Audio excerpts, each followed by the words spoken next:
Anyway, what I want to say is that your deeds are the things that make you a person.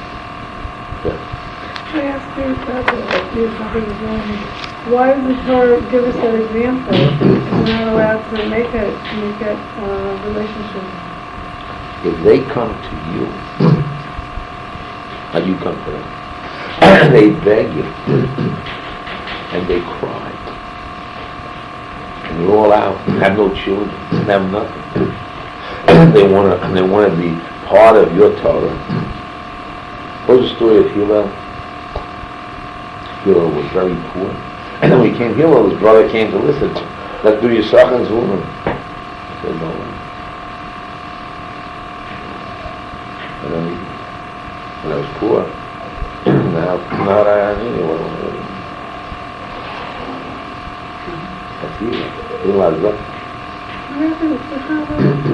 Hillel, he was very poor. And how poor he was?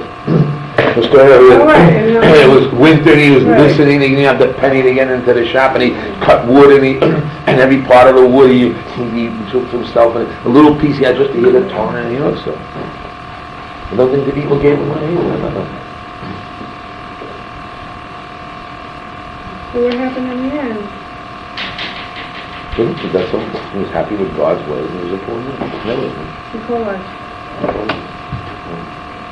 The story of Vilna going. I take the story of Vilna going. The community gave the Vilna going money. And the Shamas, what happened?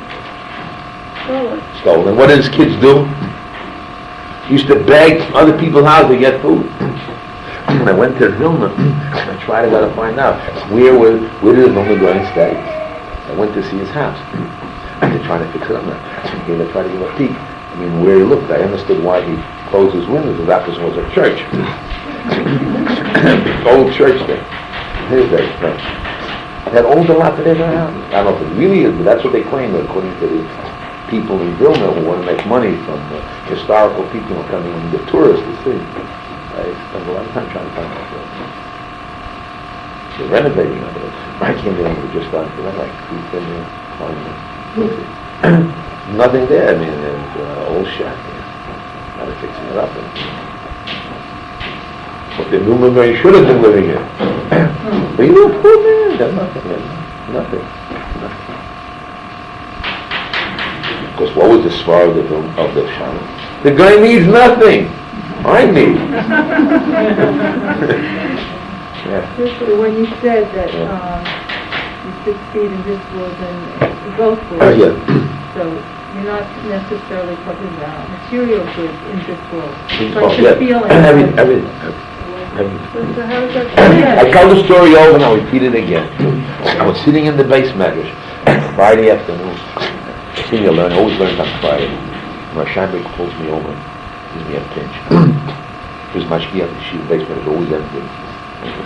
He showed me, he says in Chazal, when you learn Torah, ba'oni, sofa, you learn ba'riches. So it's going to happen to you. And he's a poor guy. He showed me this when we were in South 9th Street. He used to walk over the bridge just to save a few pennies. And his wife had rats coming out of the mattress. They had nothing, not misguided. She came from a rich home. So it says, he showed when you learn Torah in poverty or rich, and riches, if you learn Torah when you're rich, you learn also Torah when you're poor. How's that? Because the world is a galgal hachozi. See, money comes and money goes. Nothing stays stationary. God gives you certain today money, tomorrow may not. You may have money, and your kids may not. Kids may have, somehow it goes and disappears, and grows and comes. Money is land. Now, so right now, when you have it, you use it. So nothing lasts. Remember, nothing lasts forever. No physical body. The world doesn't nothing last. You have today, gone tomorrow. So when you're poor, so when you're poor, you said, I'm going to become rich. When he got to Eretz Yisrael, he got, first he lived in the east side, and then I think he moved to another house afterwards. And then he had my father Rosh Yeshiva. He had no money for his daughter's wedding. When his daughter, the oldest daughter, was marrying Altusky, that's the first daughter, the oldest daughter, Altusky's parents wanted to break off the shidduch. I was there, my friend. His brother, some from the Bronx, he used to travel by Charlottetown. His brothers, they didn't put. So, and now they already put up, I was going to marry you. And they demanded money, because his father was a rabbi. And the man, Kalabakishkai, and then it went. I had the wedding, and I was going to get the money. And then it was Friday, and we get the money. What do? Hashem helped him. And when he collected money, and Rashi wrote him thousands of dollars back pay. Rashi can't pay. Because our rule is, if you have it, you have it. You don't have it, you lost the money. That's my Rashi help. And that's what Barak Maran cut them. Rashi help, okay, you can get the money, he'll help them out. Kollel's work, according to Rabbi, you pay your salary. If you have the salary, you pay. If you don't have the salary, they lost it. If the school has the money, no back pay. No back pay. No back pay. That's what Ron cut the passage. My Rosh Yeshiva was at Tzaddik. My Rosh Yeshiva was at Tzaddik. May live long. And he said, okay. He called the Rav Shimon. They were getting back there. Nestle raised himself. He went to Detroit. About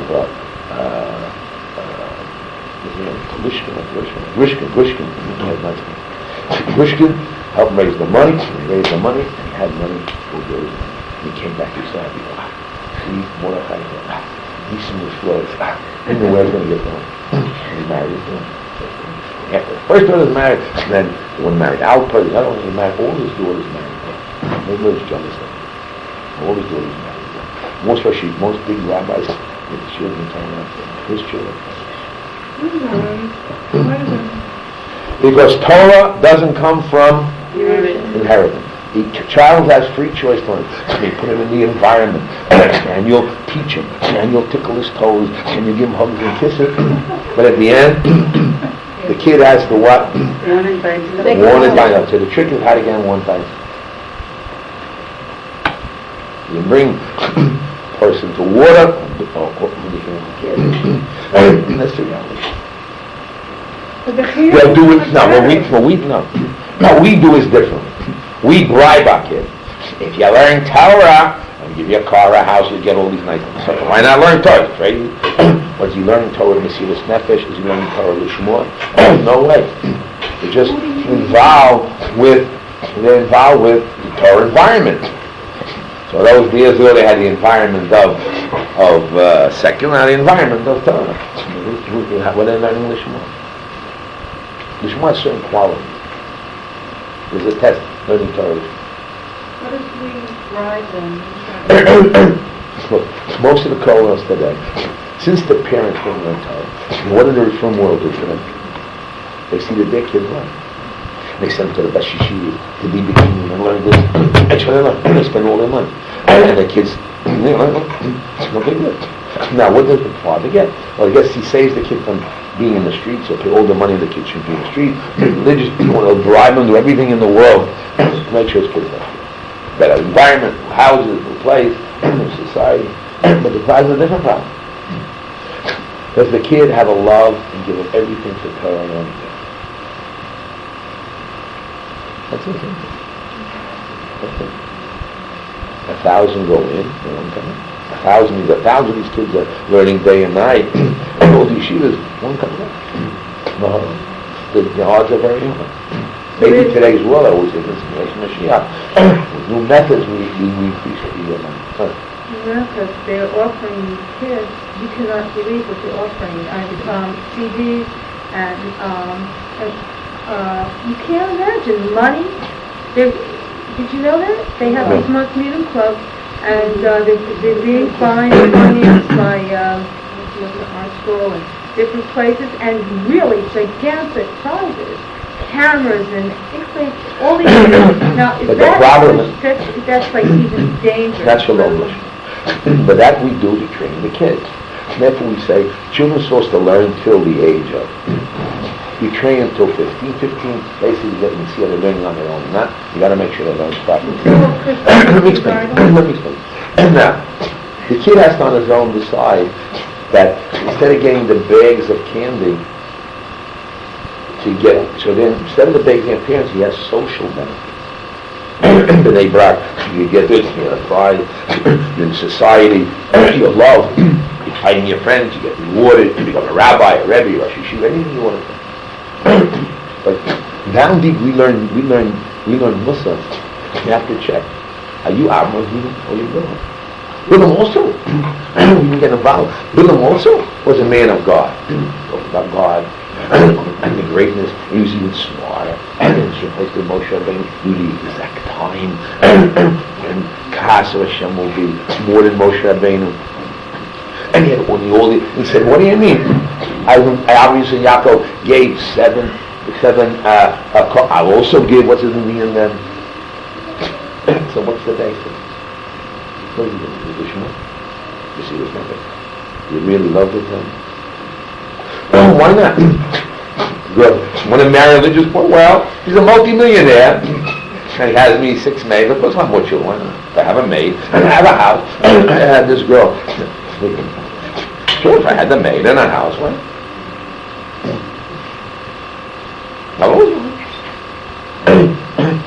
You treat me like a queen bubble. Well, why not? Place to be religious. Is that the religious way? Who is our heart religious? Okay, we're hoping one day along the line, then let's say no. Every is the heart problem. So therefore, Torah is not by Yerusha. It has to come on your own free will. And it's not just you are religious by habit and road of society. You have to really be a God-fearing woman. Now, in this God-fearing woman, the deeds that you do make you. So they don't say you're not a God.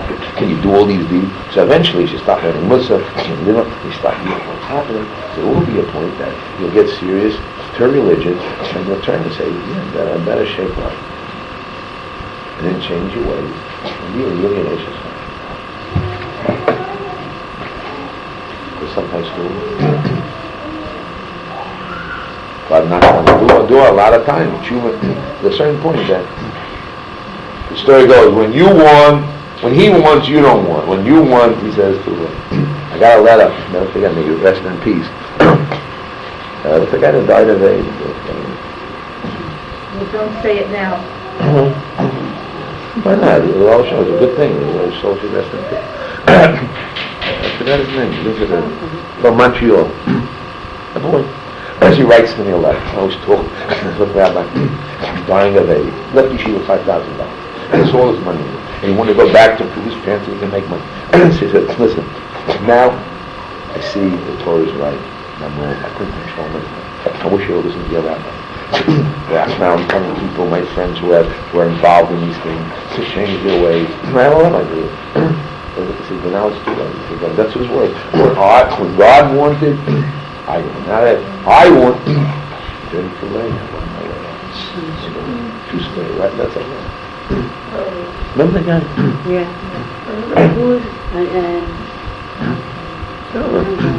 Sweet boy. The nicest, sweetest guy. Chaim. May his soul rest in peace. Little Chai, the one they used to call Little Chai? You're the motorcycle? No, the motorcycle, yeah. Dark hair, small, big Chai. It used to be Chaim Tchaikovsky. It was from Chassidish family. Nice man. Nice man. I don't got the right one, but it was fine. I think of the name. I can't remember the name. But what does it mean? Not everything when you want to do it's there. See, therefore you got to do is to shake up and quit quickly and control and start moving. So we have now a method how to do. We talk about Avram. I just want to tell you a little bit of Avram before we leave. And then I hope next week we'll take this formula again and work it out a little more. And I brought the books to work it out, but I'm not arranged. So let's talk about it. What Avram, when after the Ma'aseh Milah, after the circumcision, tells Hashem, before I did Ma'aseh Milah, I did the circumcision, I was able to relate to everybody. I talked about this last week. I was able to relate to everybody. My house was open to everybody. Now that I had a Milah, I became frum. And I became eating glad posha and I keep Shabbat, I cut my hair and I was what? I'm limited. I can't. No visitors come to me. Then you pull out the sun outside and it's hot, and no visitors come to me. And God does chesed. How come? And I do the mitzvahs. I'm now religious more. I can't do mitzvahs anymore. I don't relate to everybody. Everybody. So yes, like he's complaining to God. What's happening? So what does Hashem answer? He visits him. Is to say that you can also do mitzvahs. Yeah. No. Okay, what is it? I'm reading What it. is it? He sent him to What? And then after he visited him, he had this question. And then he visited him, and then Amavinu, then Hashem sent the three Arab Aveda, which are angels, and Amavinu said goodbye God, and he ran after the angel. So you have many questions here, loads of questions. One question is, how can he say God? All his life was to get close to God, and here now God has intimacy with him. He says, I want to see how you feel. I want to visit you. Intimacy with you. Now I'm going to tell you good news. You're going to have a child that you always dreamt about. From him will come Zera Yitzchak. What could be better than that? And not only that, you're going to go Kabbalah about how God works. I'm going to bring you into my inner sanctum and I'll tell you how, let's together decide, should we destroy Sodom and Gomorrah? Let's get involved. What could be greater than that? No greater pleasure in his life. And what does Amrinu say to him? 1 minute God, and he's Machadish, a new law, he made a new law, that it's better to have Achnos Zarchim than Kabbalah. He created at this point. Where did he get them? What did he know about? And what was his complaint or what happened? And second of all, why did God send them angels? Achnos has to be human beings. In order to satisfy a human being is much harder. We have today 1,000 restaurants with all kinds of menus and all kinds of kvetches. How can you have Achnos Zarchim to people? People you have to feed, not angels. How can you send an angel? What is the symbol of an angel? So we go through this explanation. But anyway, it comes out that Hashem told Haman there was a man called Eo. Eo was a goy, not a Jew. And Eo said, I'm like Abraham. Wasn't me and Abraham? He has Achnos, I have Achnos. I helped him. I opened the door, and he opens the door. So Chazal say, Chesed be'umim chatas. The chesed, the kindness of a goy, is sin. But the chesed of Amorim is not. Why is it sinful? Because it's Bilam. He has ulterior motives and he gains side spin-offs. From his visits he gets side spin. His wife, her husband praises the wife. The kids feel good. Have shalom bayit. Who knows what you're doing? 50,000 reasons why. Your control, you hear stories. You're the big shot. You're the king. Who knows why you have Achnosa? Makes you feel good. Build your ego up. 50 reasons why. That's not Achnosa. That's not the chesed of Achnosa. That's the Achnosa of maybe Bilam. Of Eo, the guy. So Hashem said, listen, you take Achnos Zarchim, okay? But now, he said, Hashem, I'm now visiting you to show you that what? He's teaching a lesson. I left the whole back of you know. I particularly come to you, one little drop in the bucket of the whole world, one human being. And I care about you. How you feeling? And I'm healing you. Imagine the doctor, you have this disease, nobody can help you, and this doctor comes, you feel tremendous. The doctor of the world is now visiting Abraham to cure him. Tremendous feeling, care about me, right? And not for money, caring about me. And then he's going to give me the greatest news. Until now, Midas Hadin was, I can't have children. The law was, can't. Hashem is now changing Midas Hadin to Midas Rachamim. Imagine the greatest thing. And not only that, I don't deserve to have children. I shouldn't have children. My wife shouldn't. So now you give me the greatest child in the world. What can be greater than that? And then it's going to be including the greatness of the universe of what's happening in the world. The Kabbalah, the greatest Kabbalah. And what did Hashem do? He's standing and Abraham is saying, wow, the Almighty goes out of his way for me. What does that teach me? I have to learn from God quickly. He does chesed. What does it mean? Even though I am sick, and I'm tired, I'm fetching and complaining, I'm sick. And when I'm sick, what should be? I'd be the bumblebee. Everybody has to serve me. I'm sick, and I'm dying. Chas v'shalom, guys said I'm dying, and I have to be helped. Everybody help me. I'm the center. I'm sick, third day after Mila, I'm an old man, 99, what's going to be? Help me, you know what I mean? And in fact, God put out the sun, make sure people don't come, so God's giving the message, I shouldn't do. So what does Amrina say? Because the essence of Amrina was the love of God, emulate God, and the love of people. You want to help do God's will to the world, to people. And actually what it is, instead of, so you had it, he said he learns from God. So with all this pain, he learns from God, which is, we say, lefum tzara, according to the pain, is what? So the pain, she said, now that dimension of chesed, that Amavina is the greatest that can reach. It's only as man can reach.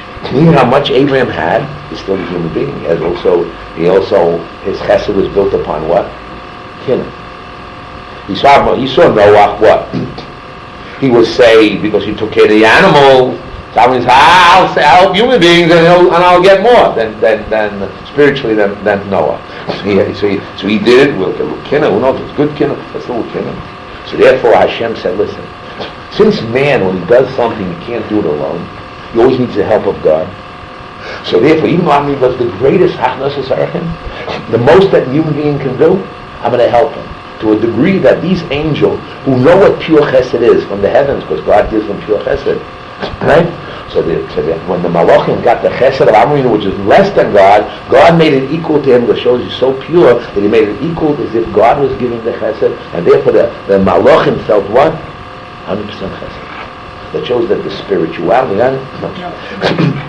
when you do chesed, I'm doing the best you mean without any internal feelings. They say no feelings and ayin tov and nefesh namocha and all these good qualities. And at no end, we're going to show how what end it is next week. If you come. And how he does it to greatest way. With all that, it's a human being doing it. It's not 100% pure. So Hashem had, and now a man does something, always needs God's help. And therefore God helped him, that since he did the most the human being could do, and God helped him further. So the angels, which know what 100% chesed is from God, pure. So when Amorino gave it to them, plus God, came the purest they can get. And say, wow, this is really... Why does it depend on Why was it important that they Why was it important that the angels felt that it was pure chesed? Because otherwise it's not chesed. But does it depend on the one who receives? Is it No. the quality of the gift? But when I give chesed, you know what I give. Look, I say, you take the food, old man. That's you giving. No. What's the one receiving? You know, they call me old man. That's the story. Two people are honoring their parents. One makes the father go and work on a know the story. There are two children, and they're giving honor to their parents. So one gets the next world, one doesn't. The one who gets the next world is talking about the guy. The guy sends his father out to work instead of a horse to grind those big grinding stones. He works like a horse, and they said this guy is getting olam haba. And the other one was feeding his father these beautiful big food and the big sleighs and feeding him the best food in the world with the great. He's getting Gehenna. Well, what's the story? So I'll tell you the second one.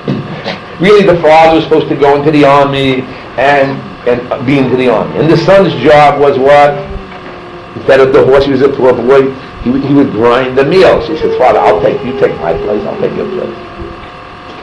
And the one that's feeding the father's big house, he says, you all gizzard, you eat all the time, you're just eating all knows what. Here's your food, old man. The father takes it as no other, but there's no respect and care of dignity of the father. So though he's giving the food and taking care, there's no human dignity. So people feel, they know. There's also the person who receives it. You can't say somebody slaps you and say, wow. Okay, slap you, say it comes from God. So you can accept it and be happy with God gives you, but it's not a wow. But since Amavinu gave all his being in the purest way a human being can, but still not pure enough like God, so God had to be with him, and not necessarily because everything he does with God, gave these angels the food, which is the highest one, and they felt, wow, doing chesed. They saw, because they understood what a human being is. A human being is, they asked the question, how come the angels, they said, we didn't get the Torah? You have all these bad qualities. And when Avraham Avinu gave it the positive, and they felt that, they said, wow, it's even greater than what we know about chesed. We either have all these bad qualities, still do it in such a high form. So God made it in a way that's so spiritual, the act of Avraham Avinu, that God helped it that these angels who have no 100% pure chesed, that is 100% plus. And therefore they say that which Avraham Avinu did, he did it in front of Hashem, as mamish, is the greatest, and only what the Kohen Gadol does in the Beis Hamikdash is only a replica, fake out, a copy. Where's not a copy? It's like a cheap imitation of what the real thing is. What's the real thing? Well, we don't know. Now, if we come from Avinu, we're doing chesed. So now, I want to tell you one thing. So what do we do? So what do we do chesed? So since during the week we have no time, so the visitor comes. Imagine Avinu, he's in the greatest joy he has, and he's speaking to God. Or let's take our breaks. Let's say your greatest joy is to exercise, or talking to your friend, or reading a book, or eating food. And all of a sudden, you got a phone call from, who knows, Yankala. Who knows, talking about who knows what her problems about the life. You say, what the heck? I got to leave my food, leave my pleasure, leave my exercise, and I got to talk to this person. So you tell your story, your husband, what? We'll call her later, I'm busy now. I mean, we really don't want to be involved with her. And you call her up, what do? You say, wow, I better get over this as quick as I can. I have an obligation. You finish and you run back. But I'm going to what did he do when the visitors came? He ran out. He says, please, I'll take all the time you want. Please come to me. And he set himself like a slave. And he gave all the time. And he washed their feet. And he got the food. And he had loads of time.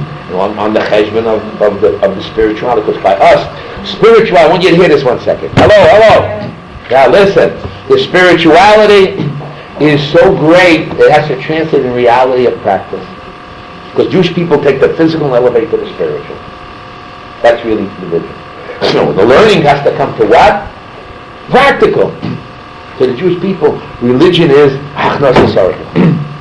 But you have to learn to be achnas hasarka, to be the rabbi in order to put down to the point in order to raise an elevated spiritual. And therefore, Avinu left God, which is spiritual, which is theory, which is the great, and how to put it into practice, which God puts into practice, the greatest thing. So then, since we did the greatest thing, achnos hasarka, a man can do it. And therefore, we Jews are supposed to emulate Avinu. So we have to keep ourselves in shape. So what is one of the secrets? Since during the week, since we're busy, I have no time to visit, and it's gone quickly, they're wasting my time, so I'm busy doing things. What do we do? Comes Shabbos. Shabbos. Now Shabbos is holy on its own. You say, maybe you go to a tzaddik. Maybe the tzaddik's holy, maybe the tzaddik's not holy. So you don't know. She says, wow, he felt it. Okay, maybe maybe not. But Shabbos is definitely holy. Shabbos is definitely holy. So you take Shabbos, which is holy. So now you have this big Suda, this big food, a nice thing, and now you can be relaxed. It's just food, you have time, you sing, you talk. Right? When the person may not feel the spirituality of your mitzvah, because who knows what it is, it may be zero. But at least together with your actions and singing, maybe they'll feel Kedusha. So one of the tricks of Hasidim and other people is at least try to emulate Avinu, at least on Shabbos. So if you're not doing it right, at least maybe the Kedusha Shabbos, with a little something, with the singing, what? Somewhere along the line, you're going to be taste, or you're going to try to taste, or try to get to be like Avinu, that is. That's one of the secrets we do. We use Shabbos, we use other things in order to reach the heights, or at least to taste. So when Hachnesar can come in, so you got to try to what? To complain? No. So if things are nice and your husband loves you and things are working out, okay. But then things aren't so good. And you're nervous and your kid, okay. But that's a way of emulating. But you have to watch it. It's not just giving food and singing. It's not a Shabbos experience. It's the mitzvah achnos hasarach, or the mitzvah Kedusha Shabbos first for yourself. You taste it yourself. Then you share with others. There are problems. Your kids versus visitors, what do you do? Well, no problem, you can't get involved with that. But the formula we know more or less. So therefore you have a place where you have an Neshama Yisera, and you're able to taste a little bit of Hachnasas Orchim. I was Zocher, and a few people to do Hachnasas Orchim for me. Okay. So you also tasted Rabbi Schwab, first time I went to Rabbi Schwab, and Gates said we had nowhere to go and what to do. And a long story of how I got there, but I got there, it's not interesting story. And he actually didn't let us move, he served it, he changed the diaper with a baby. And he lived in a house where they had hot coals. And he served us. And every day, Mamish like that was it. Then before I left, he got 500 sterling, he raised 500 sterling, got clothes for the kids. And he made the plane stop. And witnessed the plane from Gateshead to get to El Al. He made the plane wait about 4 or 5 hours for to get the plane to come to Israel. He did a Maisa Chesed. And I felt it. If you felt what Chesed is. And other people have felt Chesed. I don't know, the taste Chesed really is very hard. And the question is, how can you learn Yelamed? So next week we'll read the Midos, we make the check, the Kinner, Taiva and Kover check, and then how to work on it, which you got to do with that side of Meissen, then maybe you can improve yourself. Instead of being the rock of Atzomos, that it means the rotten bones, you become the Ateres Bali, the crown of your job you should be and get the mitzvahs of what we're functioning with here.